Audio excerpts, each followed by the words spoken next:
All right. So for this one, this is a present future, right? So I think this is a really interesting topic. You and I have talked about flying vehicles before, right? But it seems now that they're getting much more potential for actually being now able to be used, right? Before it was kind of a, pie in the sky. Oh, it's eventually going to happen, but it's looking like there's these types of flying vehicles are going to be here sooner rather than later. We're talking about 2026, 2027. And what's nice is that, they're either going to be piloted or pilotless, right? A blend of different types of companies coming out. And there's a lot of companies now doing this, filing for, the ability to do this with the FAA. So this is a big deal because I'll tell you why. So one of the issues I see with the United States, right, is we're really lagging behind when it comes to transportation around the rest of the world. Looking at what China is doing with the high-speed rail and what the world has done with high-speed rail, and there's also some innovations happening with, they're looking at trying to bring back, really fast space travel and air travel, right? So you can actually go through space. If you've seen Elon Musk, he wants to send rockets up into space and send people back down. So they're like flying from New York to London in like an hour, right? So there's Cool. concepts like that out there, right? Yeah, if you've seen that. So, but this is actually something that is more for, closer travel, right? Maybe intercountry travel. And the reason that it's a good idea is because I don't think the US will really ever truly have a high speed rail network. We haven't been built for that. You can see the failures that have happened in the state of California, just trying to build a simple high speed rail line, Mm, billions and billions of dollars and very over. true. Yeah. So I think, and I told a colleague about this today, I think we're just eventually just going to skip over all of that and go straight to flying vehicles. And because I do think that it is the future, and what's nice is I believe automated flying vehicles are the future. Mm, And one reason I think that the reason that it's the future is if you look at, and this is a couple of years ago, they were talking about how the US has a failing grade when it comes to our road infrastructure and bridges. I think we're currently at a C. We were at a C minus a couple of years ago. And C just means fair. And some of our bridges and things are still in very what we call poor condition. So we as a nation spend about just in small amount, about $500 billion in infrastructure expenditures a year. So that's a lot, right? sure. That's low estimates, right? Some say as much as $1 trillion a year we're spending to fix our bridges and roads, build new roads and things like that. Well, maybe we don't need all of that infrastructure, right? It's what this is getting down to is we're basically saying that what we could have flying vehicles, and if they're automated, you don't have to get a pilot's license, right?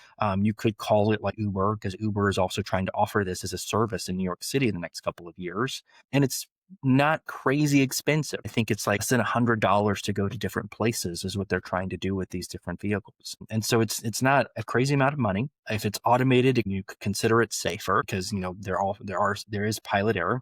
And you could eventually maybe have one of these in your garage. And this could enable the future of society, right? They're saying, oh well, this could also mean that we could build taller skyscrapers, right? With like little like stations on them for these land on those on the buildings, and then it goes into like a little garage. Now, there's all those types of concepts that are out there. And it would eliminate, as an animal lover myself, there's over 1 million animals and vertebrates a day that are killed by vehicles on Mm. the road. So it could save some of those animal deaths that you see every day when you're driving to work or whatever. So I like this concept. And I'll pass it off to you, Chris. I mean, what are your thoughts about this? I know this is something that you really like as well. So one, I mean, talk about real futures conversation. It's always where's my hoverboard and what's going on with the Jetsons? You in your background, there's flying cars with glass over it. We were supposed to have this. I Mhm. think there's a couple things I think that's causing this. I do think the infrastructure might be even a tertiary sort of push here. I think frankly, drones and the technology, the automation, the AI that has allowed them to not only just be autonomous, but in some ways the engineering behind them. If you think of the engineering of a drone with a center sort of console and propellers, these new flying taxis or the new aircraft, some of them are electric as well as we talked about. They're very much the same engineering as these drones, and so I think actually the concepts is just a big one that you could put a person inside. So I think that's really fantastic. But I think the other thing that you're nailing is automation and AI. AI is finally hitting us properly and all the different impacts to the world. And of course, we know exactly what's happened because it's in some ways it's changing the entire world. We're investing so much in the infrastructure of AI, but the automation is probably the most critical aspects of these flying vehicles because everything that you're noting, there's tons of car crashes. We're slowing down, frankly, on automated cars, but we're it's a three-dimensional 60 ways. You're going up, down, across, and you're going through the skies. So I think not only will you have automation and AI that can help actually do the transportation itself, but even have automation and AI that can help do the traffic as well, the things like air traffic control and whatnot. So I do think though it's gonna be slow rolling. I would not doubt it'll be very similar to what's going on with Waymo and even Uber and other vehicle or other and Tesla, of course, other automated vehicles, and us sort of doing it in specific areas like Phoenix or San Francisco, and sort of Absolutely. working out the kinks before it goes nationwide. So you might even have, maybe let's say these vehicles start maybe in the West where there's bigger areas where they can take off and land. Maybe you're not going to have it immediately in New York City, but once we sort of work out the kinks in the next 10, 20, 30 years, or even before, this could change so much. It could change urban transportation. It could change the infrastructure that we invest in it.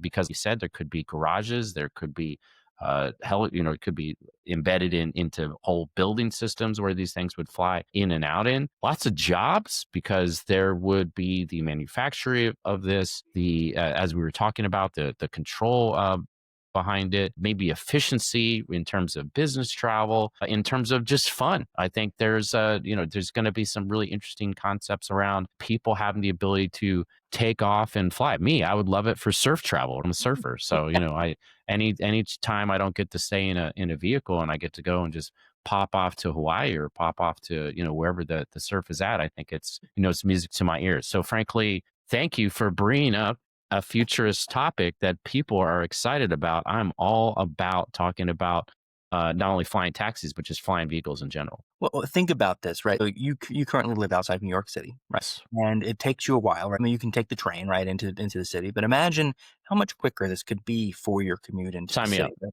Sign It me could up. be 15, 20 minutes to get into downtown New York. Yep. For me, I live outside of Atlanta. It could be literally 15 minutes to get to the financial sector of Atlanta, right? Buckhead, right? There's literally, and think about what that would mean for people who live in the suburbs, Hmm. how much quicker they could commute, or how much they think the traffic. So this is one thing: is Elon Musk, who is famous for his boring company, and he thinks that the future of vehicles are underground, which costs a lot more infrastructure as opposed to in the air, where you're talking about you can be 20 feet above someone, right? Where you're really only able to drive on one road right into a city. That's why have 7 lanes maybe. But imagine if you could drive, you could have people, one person at 20 feet, 140, 60, 80, 100, right? So there's a ton more possibilities to get into a place without it, being a ton of traffic that you would be stuck in. And if it's automated, and you're doing something else when you're flying anyway. Right? So I think this is the future. And I'll pull my Ray Kurzweil hat and say that I think that this will be how we are traveling in the future, at least domestically, at least in short commutes. I think this will be and maybe even interstate commutes. Will be the future. And Yes. so I'm really excited about this. I think it's really cool. I agree with you that the infrastructure still needs to be built. What's nice is they're talking about VTOL, right? So vertical takeoff and landing. So, and they were talking about VTOL, right? Because this is electric too as well. So the Hmm. fact is that it's also cleaner for the environment than a lot of these vehicles that are on the road now. Even we're moving more towards electric. So it's electric. It's able to be charged. It's able to be parked and like make smaller. So I don't see the unlike Elon Musk, who doesn't believe in this at all, because he wants to sell the Boring Company, right, and his Sure. electric vehicles. I do think this is the future, and I think that we might see Elon Musk pivot to this in the next couple of years because he sees the writing on the wall. But it is definitely a really cool topic. And any other thoughts on your side about how we will implement this, and maybe when do you think we'll implement this, Chris? Hmm. Well, so the thing is the automation, the AI, the computational models that will be helping guide it. I mean, I think there's going to be a lot of not only technology that's going to have to steward this in an efficient way, but there will be a regulatory environment. So very similar to autonomous cars, this probably will be sort of a private public partnership as we kind of try to figure out how to make sure that this is safe, well regulated, and whatnot. So there's a lot of sort of directions. There's a lot of investment happening. I really like that. And I just really hope that investment and technology directions is going to be paired with, frankly, really good regulatory environment that both allows them to innovate, but also allows us to create a framework so we can make sure that we're safe. So I think that's really important. We've been talking about a lot of the commuting benefits, and of course, I will benefit. I would definitely don't want to be staying in traffic for 2 hours to get to the city. It'd be just easier for in 15, 20 minutes for sure. But Mhm. there's things like medical transport, tourism, disaster response. I think, frankly, freight and transportation and getting emergency evacuations. Like there's every single part that involves movement for the human race really has been trucking and cars and of course the horse and the rickshaws and everything before. When you have perhaps cheap vertical takeoff vehicles, it becomes really interesting because there's almost an efficiency factor where speed, interconnection, as well as pleasure from seeing the Earth at these unique angles. I always, I don't have the ability to be a pilot. I don't have that skill set. I have friends that are pilots, and I'm amazed that they have that ability. But what if I had an automated vehicle that allowed me to do that and be able to see the world in this unique way? I think it really has a really interesting impact on it. So it's really cool.